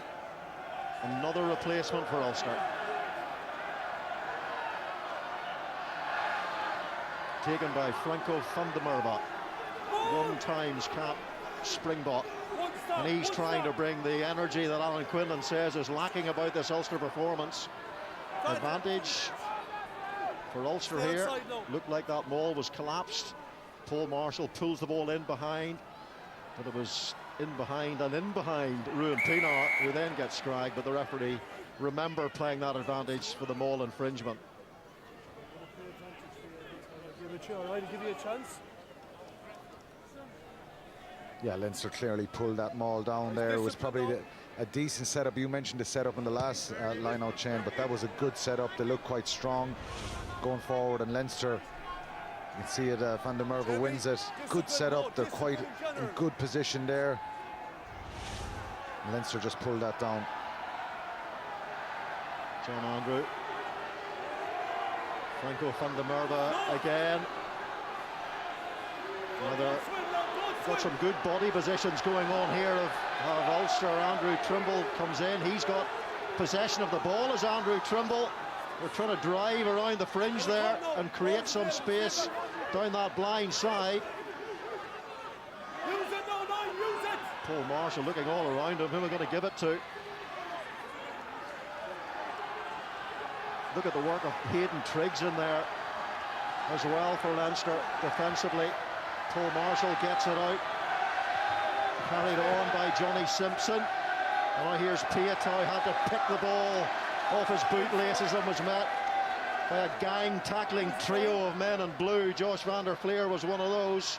Now Darren Cave on the switch. Noel Reid makes the tackle, gets him low. Stuart McCluskey gets through that first tackle of Gary Ringrose, who slides down to his ankles eventually. But McCluskey did make some progress. Off feet, no blue, leave it. Off feet too, leave it. Marshall, now a chance. I tell you what, there's more than a chance of his Cave. Looked like he was going to canter through, but Luke McGrath, covering across the scrum half, made a superb tackle there. But it's going to be a yellow card, and it's going to be against Jack McGrath. But Jack McGrath could have got Simon twice in that in those two phases. Initially I thought he brought down the scrum, he was lucky to get away with it, and that time I think the right yellow card. Yeah, and I think they're on the edge defensively, Leinster. There's a couple of those breakdowns, as you say. They could have been penalised much better from Ulster. Their backs are to the wall now. They've got to go for it. They've got to try and get something out of this game. So much better in attack. They're winning that fight at the breakdown. Ball is a little bit slow at times, but they're showing that effort level to get in there. And I think Jack McGrath, I think the right knee goes down, and that's the problem. You lock onto that ball and you use any weight of any of the other players. And this was a little half break from Cave. You think he's going to score the try. So competitive, Jack McGrath, but I think the right knee goes down, and it's when it's that close to the line, it's a yellow card. I think that was the first time that Ulster really cut Leinster open. It was only the secondary defensive work by the number 9, Luke McGrath, that stopped Darren Cave from scoring. I think he thought he was in. Temporary replacement for Leinster, number 17, Andrew Porter, replacing number 14, Adam Byrne. So Adam Byrne has been taken off, and Andrew Porter comes on. A man who's a real prospect, just 20 years of age. Played in the team that beat New Zealand at the World Junior Championships. He also played in the final of that 2016 World Juniors. And he's a bit of a phenom. A lot of talk around Leinster about this guy. Watched him in the summer in the Under-20s World Cup. He was exceptional, both in scrum and carrying. He's a real prospect. And remember that name. Yeah, players like Andrew Porter and Max Deegan, another Leinsterman, came through during that World Junior Championships, as did Jacob Stockdale, who's on the bench for Ulster today. So that's a good scrum. Both sides locking out. Paul Marshall, and again they are halted by that defensive as Andrew Trimble. Here's Ruan Pienaar to Charles Piatai. He usually beats the first defender. Tommy Doe can't get it. Ethan Athewa can. He wants that one to stay and play. It does, but here's Paul Marshall now for Ruan Pienaar. Was that forward or was it flat? And Andrew Trimble collects the ball. And Joey Neville on this side, the assistant referee, says it was not forward. The former Irish International Grand Slam winning assistant referee. There's Darren Cave. Tommy Bowe inside for Paul Marshall, and all again. Didn't quite work for Ulster, but John Lacey gives the penalty. There is Joey Neville, very experienced Irish international and skipper of her country.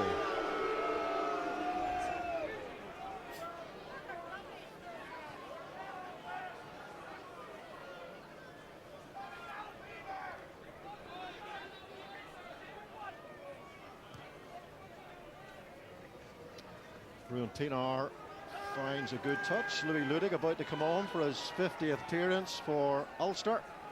He's played wing, centre and fullback this season. Andrew Trimble goes off. Let's not leave out the other assistant referee. There he is, Frank Murphy, who won the premiership with Leicester in 2007. He began his career at Munster and spent a lot of his career as a loyal servant to Connacht down at the sports ground. 3 former players, Joey Neville, Johnny Lacey, Frank Murphy. You don't often see that. It's great to see. Well, if you ask Johnny Lacey, he'll certainly tell you about it. Here's Paul Marshall, and now I'm in trouble with Lacey.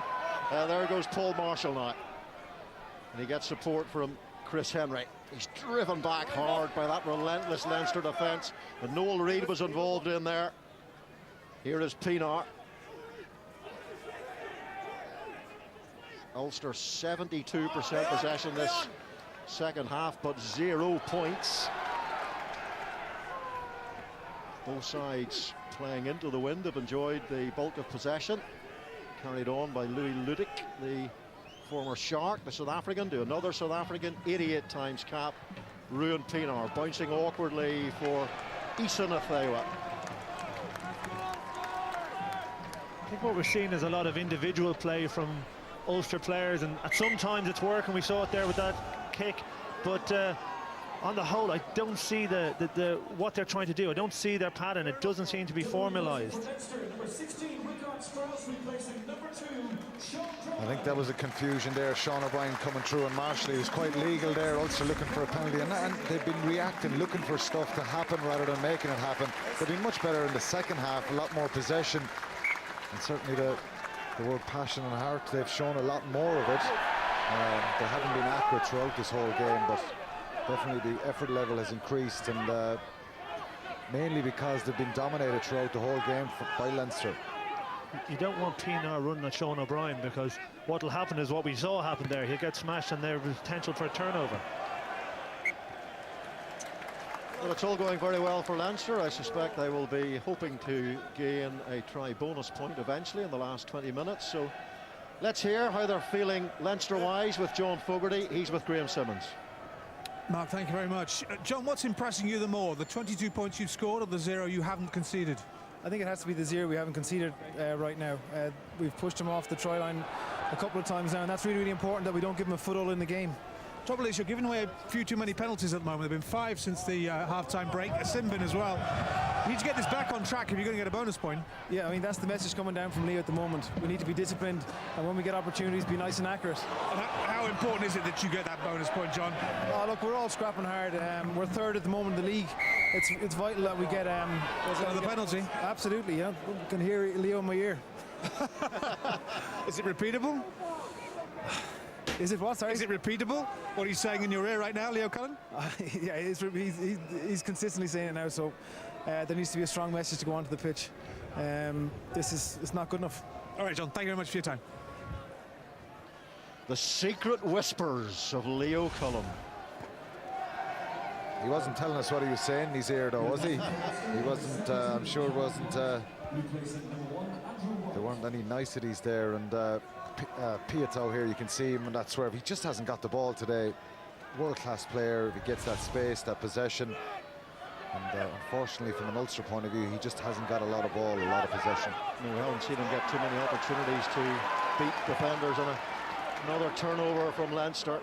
Poor attention from Ulster. Here's Louis Ludick. It's a really good season for Ulster, no matter where he's played on the park. He was put in as an auxiliary outside centre, and it's another frustrating error by Ulster, but there was a knock on there by Leinster, but holding on to the ball, retaining the ball, missing tackles. What is going on out there? Yeah, Dev does very well to get up and steal that ball. He's been a terror in that line out all day. Of course, 2 Leinster tries coming from line out plays. I'm not sure about this one, Alan. I think he just lies on there for a second.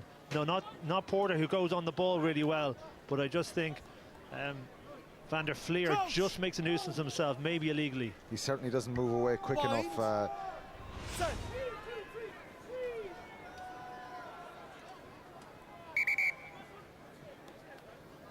Leinster's exceptional record here. The RDS looking set to continue. Wasps did win here in Europe last season, scoring 3 tries, and Charles Piatai was playing for Wasps that day and actually scored one of the tries. The other side to win here, the Dragons, also in 2015.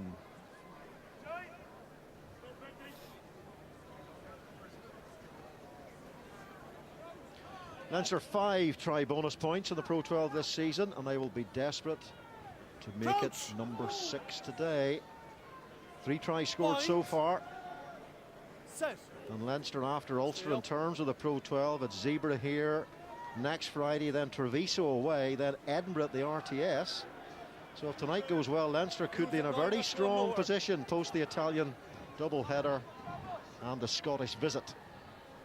We've got Europe to worry about as well. Off goes McCluskey. Paul Marshall now, Ruan Pienaar. Oh, and again, big hit in the centre of that park. And it was Andrew Porter, I think, came in with a crunching, smashing hit. I think he's struggling a bit, Porter, after that. Now here's Piatai. Now he is beating defenders, and he's getting past defenders. And is this going to be a try-scoring pass? Not quite, because Sean Reedy hasn't the pace, and there was tremendous defence from Leinster. Now Ulster, can they create the numbers outside here? Clive Ross, try-scorer against Connacht on the 23rd of December. Carry from Chris Henry. Need the quick clear out here. Tommy Bowe, and again it gets a little bit cluttered there, but Bowe does well to get through that phalanx of defenders. Flat ball for Ludick. A little bit slower this time, and now Ruan Pienaar looks for that width and the tackle. The reading is brilliant by Ringrose. Now Darren Cave, and the knock on by Kieran Treadwell. And how many times have Ulster done something like that when they've come near or near enough to scoring a try? Brilliant scramble defence from Leinster. Great attack, you think, with Piato's breaks, clean through. And this is the big hit, Andrew Porter. I think he looked very, very shaken after that. you know, with the yellow card with Jack McGrath in the bin, I think Leinster were probably defending with 13 there. Well, Piet has his own highlights reel here. Incredible. I think the Seaver's been carrying a little bit of a knock earlier on. But what a brilliant tackle there by Ringrose. Phenomenal up out of the line. If he doesn't make that tackle, it's a certain try. But there was a number of those throughout that phase. And then Kieran Treadwell knocks it on. Yeah, Gary Ringrose, as you say, what a read. Ringrose, who started at 12 against Australia due to injuries, and a real emerging player. Debut for Ireland against Canada in that 13 shirt. And Andrew Porter, well, no surprise to see that he's going off, I suspect, for an HIA assessment. Ian Kirshner is on, 1 minute 19 seconds to go on Jack McGrath's yellow card. Piet has been exceptional during this game. Every time, hitting, turning, spinning, step, every time he's faced with a Leinster defender. We need to replace him in a HIA. You don't lose an extra man, so you can bring back a prop. Yes, for a HIA, yes. Guys, you can. Okay. It's an HIA, so you don't lose the extra man, so they've got to bring on Jeremy As a HIA, you Lockman. can make a substitution, otherwise you can't. Or blood. Can we have a prop? McCarney's coming on. I need a prop, please. We need a prop, says John Lacey. If you don't mind. Please, he said. Yeah. There he is. The prop has got the message, maybe through one of Leo Cullen's mysterious whispers. Jeremy Lockman from Reno, Nevada. Casino Country near Lake Tahoe. Also famous for Elvis impersonators. Can you do an Elvis impression, either of you two? No, I think Shaggy could. He looks a bit like Elvis. You ain't nothing but a hound dog. They think they're dogs of war, don't they, front row forwards? Bind. Set.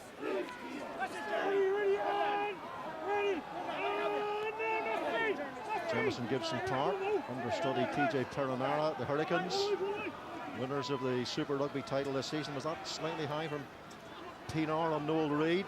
Jacob Stockdale is on for Tommy Bowe, and here is Gibson Park.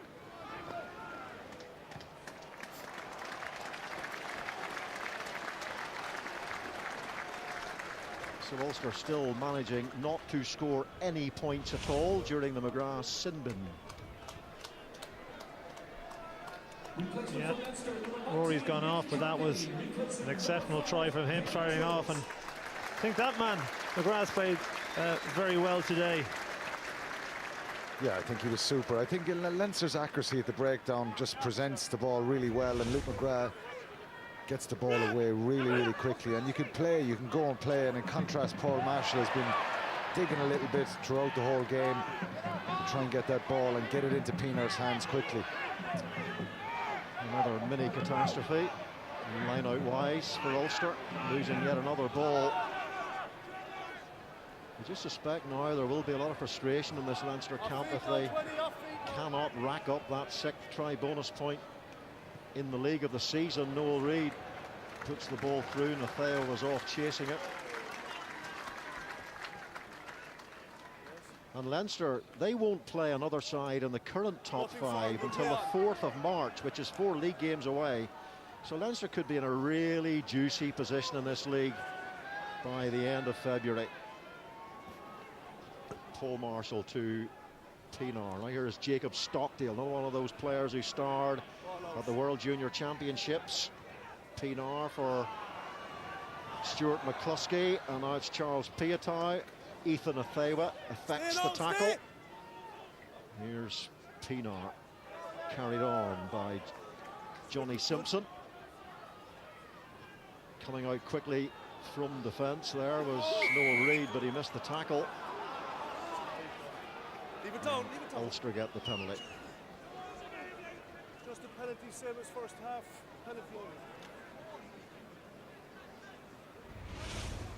Slightly high tackle by Sean O'Brien on Louis Ludick. We're looking for the choke tackle, and instead he just got the choke there. We need a bit of shape back in this game from both sides. Again, individuals are trying their best, but it's quite scrappy at the moment from both teams. Full strength now, Leinster. Jack McGrath back on, Adam Bird back on. Yeah, January 3rd, next Tuesday, World Rugby bring in new directives, zero tolerance for head and neck. That World Rugby edict, tougher approach to reckless and accidental head contact. So if either of those high tackles had happened next week, there might have been a tougher sanction. Who knows? We'll soon find out when it's applied by the time we reach midweek. And off goes Johnny Simpson for Ulster. Ulster so much possession in the second half. Clive Ross carries. And Paul Marshall to ruin Pienaar. Here's Darren Cave, and he's stopped by good defence. And he's in a thing with the captain again. Johnny Simpson dives on the ball, and it's gone loose. And Leinster have it. Here's Jack McGrath, just back on the pitch. Looks like he stayed warm in his time in the sin bin, eating his New Year's bowl of gruel. And that's gone out on the full. It's been a very mistake-heavy last 5-10 minutes. A lot of ball on the deck, a lot of passes on the ground. Again, another turnover. It's Lockman getting in there, trying to, really upset that the breakdown for Ulster, and in the end, Kirshner overextends the kick, but more sloppiness at the breakdown. Ran a super line for his try at Thomond Park to Zane Kirchner on St. Stephen's Day, taken by Van der Merwe. He's doing a lot of talking in there, Use it now. making demands on his pack. Stuart McCluskey, tackle from Ross Byrne. He's a big boy for an out half.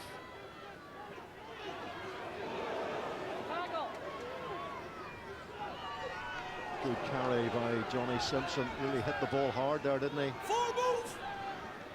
Okay, no. Pace from Simpson. Strip is good.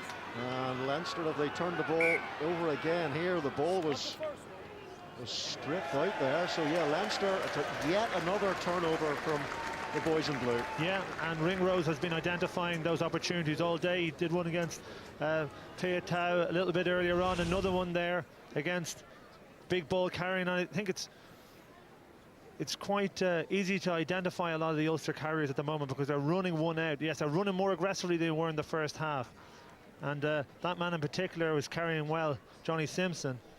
But I think they're quite readable, and that's why Leinster aren't looking as if they're under too much strain. I think themselves, they'll be disappointed that they're playing a lot of the rugby in their own half, given the wind that's out there. Crouch. Bind. Yeah, Leinster have enjoyed hardly any ball inside the Ulster 22 in the second half. They've had a few incursions, but not enough for the liking of the players on the field or the coaching staff in the box. Noel Reid with the carry. Can they do something spectacular from deep? Zane Kirchner, the Springbok international, straight into the arms of Charles Piatau. Ethan Athewa, I think he was trying to strip the ball out there as well. Paul Marshall, who's after this one. Now it's taken by Ross Byrne, well collected by the out half, but Leinster coming in from the side. 19 blue, Mick Carney is penalised.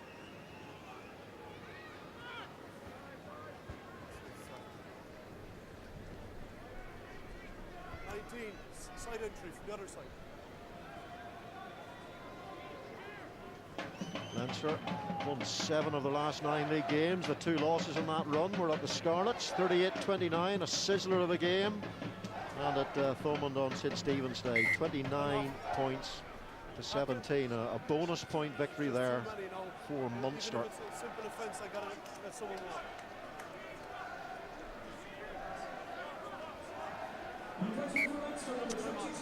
Ross Byrne is going off.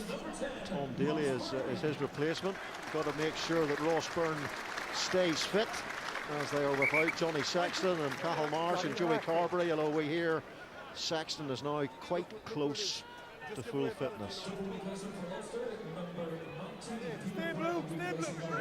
John Andrew, this time there's no challenge. Pete Brown takes it. Here's Stuart McCluskey. Josh van der Fleer with the tackle. Massive tackle count during his game time for Ireland in November. Josh van der Fleer, and yet again Ulster's inability to hold on to the ball, and Gary Ringrose again. He made a great read in defence a few moments ago, and now he's getting the pats on the head once more. Yeah, we so often talk about Ringrose and what he does in attack because he's so fluid, his running style is great, he's got step and his pace, but today he's had a masterful performance in defence, working the back end of the tackle really well, getting in on the ball, but the reads, twice now he's come in, or 3 times he's come in and made significant hits on bigger men. And that's hard to coach. It's a timing thing, and it's a great read from him. Outstanding work from Ringrose. He's really fantastic to get out of the line there a couple of times. He's very, very physical. He's not the biggest in the world. He's going to fill out a little bit more. But you go back to, you think about Brian O'Driscoll, how good he was, not just in attack. Dricker was brilliant in defence, and this is what, you know, he's trying to emulate him. He has that kind of ability to be like him. Fantastic defender as well. It shows a rugby intelligence as well that sometimes players don't have until older and later in their career, but he seems to have it. Jamison Gibson Park scored a really fine individual try against the Saints at Franklin's Gardens in round 3 in Europe. Here goes Piatai, and Josh van der Fleer is wise to the All Black. Yeah, he could have used an elbow there, I think, into van der Fleer. I'd like to see that again. Stockdale didn't quite bounce for him. Was that knocked on the floor? Play on, says the referee. Stockdale has the ball back for Ulster. Brett Heron, that ball ricochets off Jack Conan. And here is Conan again. Such a superb game in defeat for Leinster last week in Limerick. Yeah, there's such a huge number of back row players, Leinster, and Jack Conan out injured for a long time. Great acceleration, great pace, and a big man as well, really trying to get back in and make an impression with such incredible competition in the back row. It'd be interesting to see how Leo Cullen reflects on this game, because yes, they're leading 22-0, they haven't conceded any points, they've had some good elements to their play, but they've also been sloppy in many areas, and they're at home, it's gone a bit quiet, they haven't scored in a while, and this second half has been a bit of a letdown for Leinster. They've definitely dropped their standards a little bit, sat back, and there's always going to be a reaction from Ulster, but they still haven't overextended Leinster. They've defended really well. I think you'll be pleased with that in the second half, but being so dominant and not being able to get a bonus point will be a big disappointment for them. I think the kicking game has been largely weak as well, apart from the kick through for the try. They've been kicking a lot of ball to Piatai, which seems to me like a crazy decision. Stuart McCluskey has made a lot of tackles in this game, and he's been carrying well too, just doing enough to creep his way beyond the gain line on a lot of those occasions. And here is Brett Heron. That's a nice little offload to John Andrew, but it's loose again from Ulster. You're off feet now, let it come. And I think they've still got the ball just about. Ruan Pinar going into his regular position of scrum half. Pete Brown in possession, was concussed against Clermont in the away game at the Stade Marcel Michelin.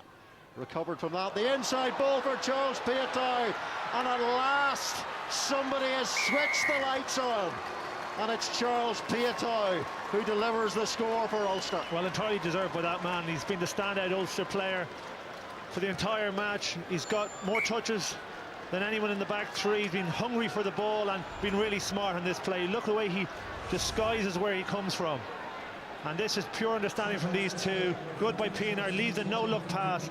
Nobody can see where Piatai has come from, and that's why he makes the break. Outstanding from Pinar, and to feed Piatai on the inside. 15 carries from him. His work rate has been really good. He's been the one kind of standout bright light today for Ulster, and a great try. He deserves that. Takes the bad look off the scoreline from an Ulster point of view.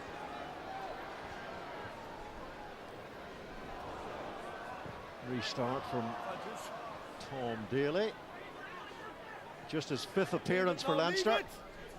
One of the younger members of the Leinster bench tonight. That's it over. Stuart McCluskey, and the ball bouncing off the turf to Clive Ross, and Jacob Stockdale is comfortably tackled into touch there by the effervescent Gary Ringrose. It's been a big problem for Ulster today. Too much ball on the deck. Both sensors throwing the ball a little bit too wide.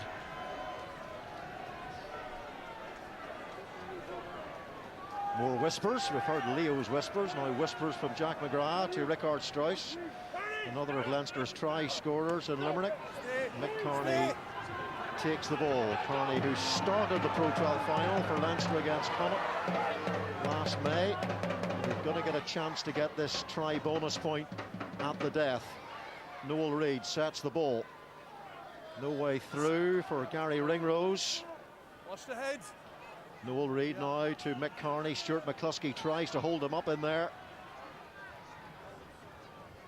Noel Reid, handoff. In comes McCluskey. Yet another tackle from McCluskey. You couldn't fault his work rate in defence, that's for sure. One release and no release. Jack McGrath already a yellow card, being told to release there.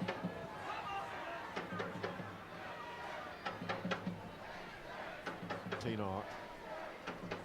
Brett Heron. Darren Cave, and on the switch is Charles Piatow. Well, that's well played by Jack Conan. 18 tackles against Munster down in Limerick. Building that count here at home at the RDS in this victory against Ulster. The result in no doubt. Callum Black goes in to help out Ruan Teenar. And now Brett Heron again. Darren Cave, that's good work, and it's Louis Ludick comes into the line. Josh van der Fleer makes the tackle. He's been told to get out of the way. Not great ball to work with for Ulster. Darren Cave sets it back for Pienaar. McCluskey. Cramped conditions on that side of the field, but McCluskey does well. Just makes that critical few inches. Pienaar, knock on by Darren Cave. Yet another error by Ulster, and time for the boys beside me, Shane Horgan and Alan Quinlan, to name their Guinness Pro 12 man of the match. Yeah, very dominant performance from Leinster. That man Devin Toner was really good. He was, you know, a very good collective performance up front. Sean Cronin very good as well in that front five, a very dominant. Sean O'Brien as well, but our Guinness, Shane and myself, our Guinness man of the match is Rory O'Loughlin. Outstanding individual try in the first half. This guy is, he only made his debut in September, has come through the Leinster Academy. He spoke this week about how excited he was to be involved and get some game time, but he's got a lot of starts, and a brilliant individual performance from him to get 2 tries. Particularly the first one, it was outstanding, and he's our Guinness man at the match, yeah, Rory O'Loughlin. Yeah, Rory, you're allowed to smile there. You've done well today. He plays with a smile on his face as well, and that, I think, is a case with a number of the young Leinster players that are coming through at the moment, and that's why they're playing so well. I told you at the start, boys, today was all about the St Michael's School, and it's St Michael's former pupil who wins our Guinness Pro 12 Man of the Match award, Jamie Heaslett. The last man in possession for Leinster. A satisfying victory for them by 22 points to 7, but they did not secure the try bonus point, boys. Will they feel delighted, frustrated, or somewhere in between? They'll be really happy with the result, but I think when you bring back all your internationals, you're here in the RDS, and particularly the way the first half went, scoring straight after half time, they'll be pretty disappointed not to get that bonus point win. Sloppy in the second half, Shane. Discipline was an issue. That kicking game as well you were talking about.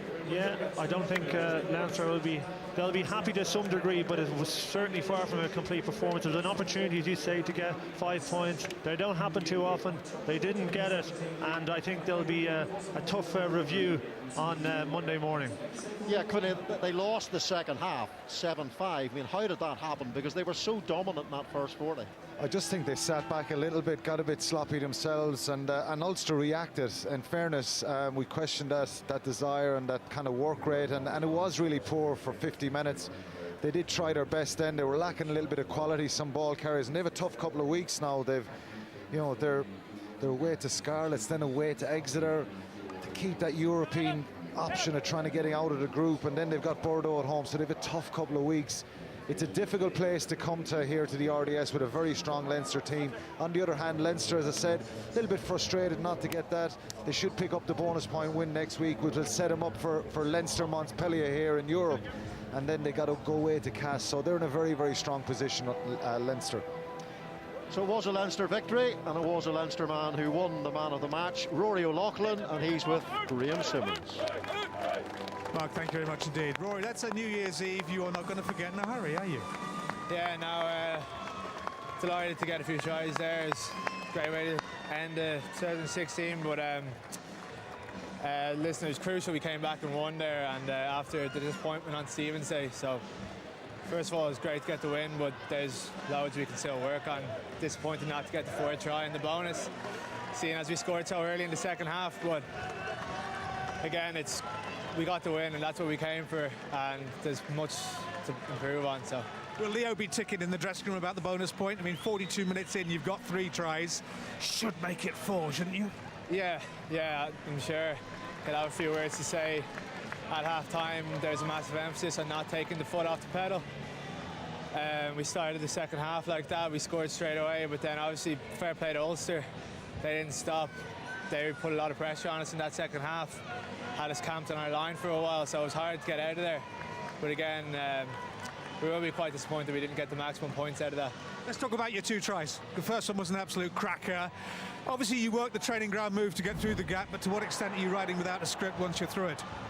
Yeah, we run the move a lot in training, but you never really get the chance to go against a full live opposition. So when I went through the gap, I kind of just played heads up, saw that the winger came in on me, so I went the other way, and thankfully got over in the end. And the second one, which looked like it was a key one right in the beginning of the second half, is that one off the training ground as well, or do we credit Ross Byrne with that one? I would credit Ross Byrne with that one. It's the second kick he's kicked me now that I've scored off, so a lot of credit to him. But we do practice him a good bit, identifying the space from the back. So I'll give a good bit of credit to Ross on that one, yeah. So what are you doing for New Year's Eve? Where's the party? I'm not sure. We have a game now on Friday, so... Come on, it's New Year's Eve. Yeah, I'll see. I'll get into the change room and recover for the next hour or two and then see what happens. All right, good luck to you. Well done today, Rory. There's another Rory here somewhere. Where are you? Rory Sheridan from Guinness to present you with your Guinness Man of the Match award.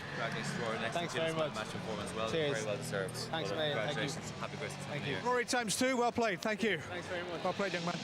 Yeah, indeed. I'm sure he's got a good night with his Leinster teammates to celebrate a strong personal performance, and overall a collective I imagine they'll be reasonably happy with it. Another good news story coming out of this Leinster Academy. For all of their embarrassment of riches with international stars, some of the youngsters coming through, local boys as well. That's a really good news story for Leo Cullen and for his coaching staff. 22 points to 7. They have recorded the win here on New Year's Eve, so they'll sign off 2016 in style. And as we look up at the lights in the night sky, we can confirm the other results so far. Glasgow coming, well, very close to a draw in the end. It was 28-all with a moment or so to go, and they ended up scoring very late on to secure the bonus point win over in Treviso. Edinburgh had earlier won against Zebra. Connacht Munster are still coming into us this New Year's Eve, and then tomorrow we're in Wales, in Llanelli, and in Newport for the Dragons against the Ospreys. And now we have had the chance to update the table as it's changed throughout the course of the day. Munster untouched at top. Leinster now into second position, and with a few weeks to build and strengthen that position, the Ospreys and Glasgow are in third and fourth, looking solid there in the top 4. Ulster just sitting on the cusp, and the Scarlets up there in sixth position on the same number of points.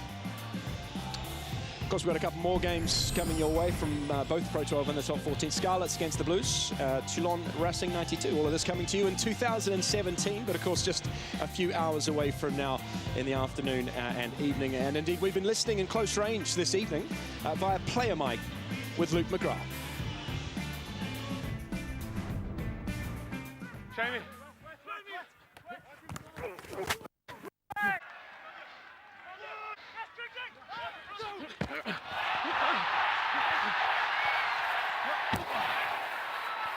Let's go!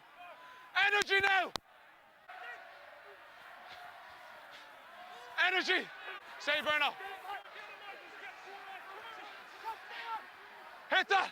Hit that! Hit that! Yes! Yes! Well done! Well done! Super, buddy. Let's go, let's go!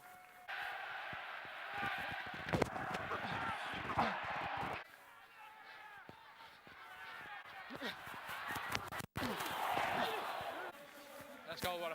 Have a go, let's go. Let's go. Yeah, had a good game, did the snappy little scrum half. Stephen and Gordon in studio with us, just about staying warm at this stage of the evening. It's a funny one, isn't it? Professional sportsmen immediately look at ways that they could have done it better, and we stood here at half-time and thought that was a near-on perfect 40 minutes from Leinster. Just a little bit of a bitter taste in the mouth, it would seem. Yeah, I think so. I think, you know, it's almost like a game of two halves.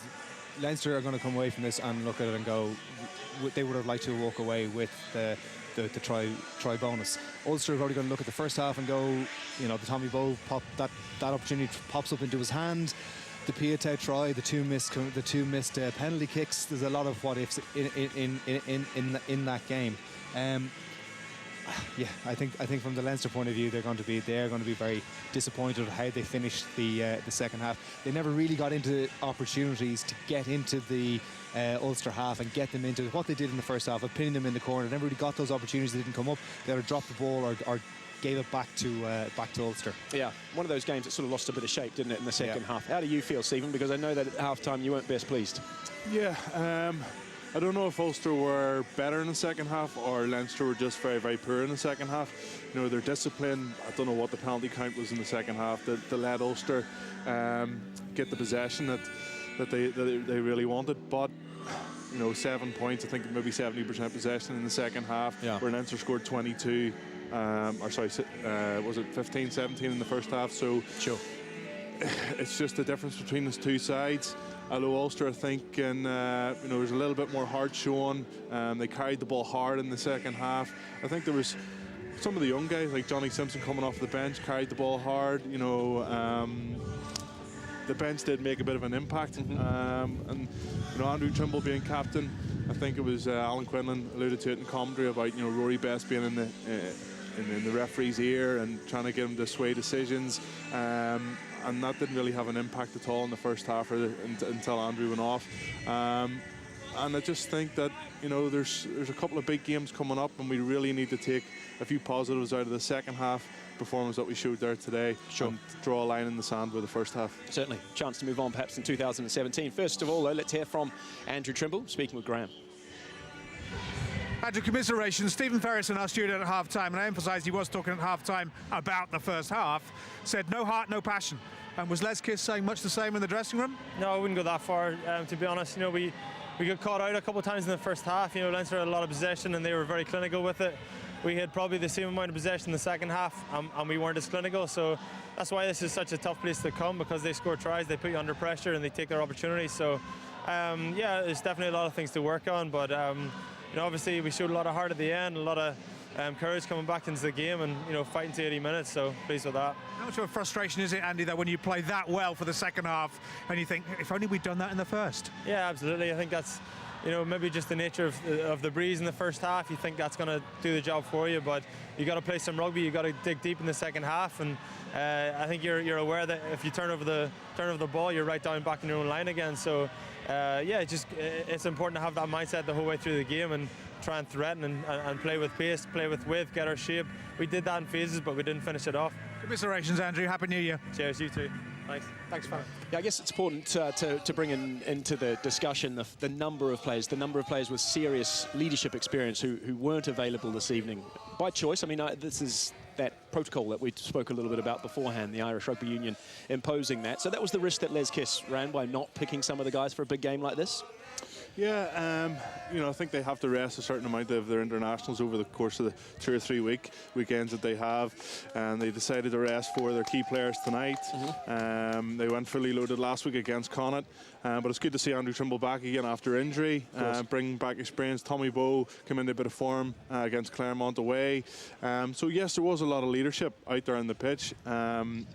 You know, Andrew kind of disagrees with me about not showing passion. You watch the Claremont game back at home, that was passion. You watch the first half here today, that wasn't passion. Yeah. So, you know, people can have their own opinions, but for me, it's just unacceptable to come out and just kind of, it almost felt like Ulster kind of knew they were going to lose the game.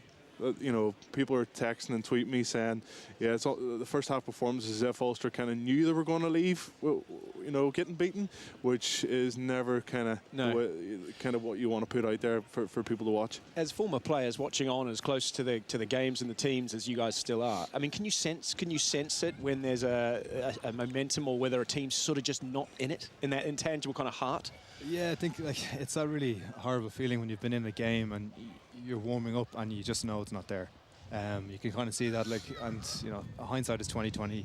I can see, you know, we had the Ulster team warming up just beside us, and there was a lot of balls down, and even in the warm up when they were getting into their little unit plays, people were late getting into position and things like that. So I think the Pienaar playing at 10 thing, they just didn't look comfortable the whole way through the game. Sure. The 9-10 thing didn't really work for Ulster at all through the game, and then the 6 or 7 minutes that they had Pienaar at 9 and had Herring at 10, they just looked a different team. They looked a little bit more organised, and that leadership and that organisation around it, that momentum can feed in right around through the team. And when you look at someone like Pienaar, who is so important to Ulster, when he doesn't function, you're talking about sometimes you look at players and you want them to do it. Pienaar is the guy who does it, and when he doesn't do it, that can almost have a negative effect on players around that. And you see that with Piatau. He brings such energy to it, and when something happens, it brings players up with him. Sure. But the converse can happen as well. See, that's really interesting. You've got guys who are just so influential. Can you sense that as well when you've got a guy like Pienaar playing out of position? Do others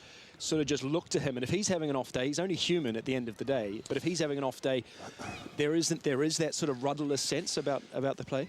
Yeah, but when Ruan plays, and if you're ever playing alongside him, he very, very rarely has a bad day at the office, you know. Today, missed his first 2 kicks at goal, come up in the line, maybe hit in when he should have, you know, stayed in the line, defended for the Leinster's first try. So he still creates. He creates the try for. He still creates, and that's what we said. You know, he just recognises the space and back inside. The communication's there, and Charles goes over for a lovely work try. And Ulster did show a bit of heart coming back into the end of the game, but. It just didn't work with Ruan at 10 today for some reason. For one reason or another, maybe Les Kiss will have a thought on the matter. He's speaking with Graham. Jimmy, thank you very much indeed. If only are two of the most useless words, not just in sport, but in life generally. But why didn't you play like that you did in the second half, in the first half, Les? Yeah, it wasn't the start we wanted. I give credit to Leinster. You know, they ramped it up and they were very clinical. I think at one stage we'd made like 4 times the tackles they'd made and slipped off a couple, which gave them opportunity. But even the second half, when they got their second try, they were just clinical. By the time we got traction in the game, up in their end of the pitch, we weren't clinical enough.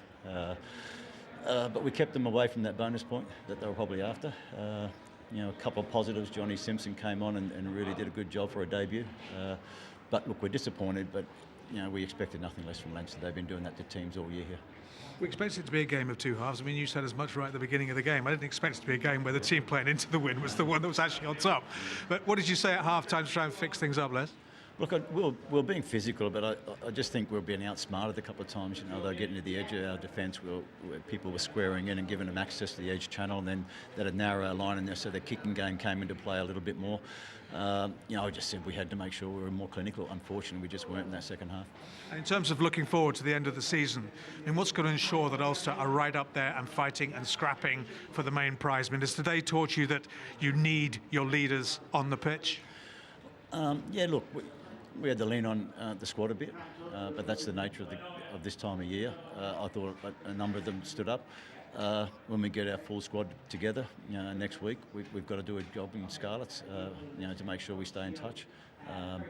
We're still contenders. We know that. We just got to make sure we do the job in the next couple of inner programs. Good to talk to you. Happy New Year. Cheers. Thanks a lot. Cheers.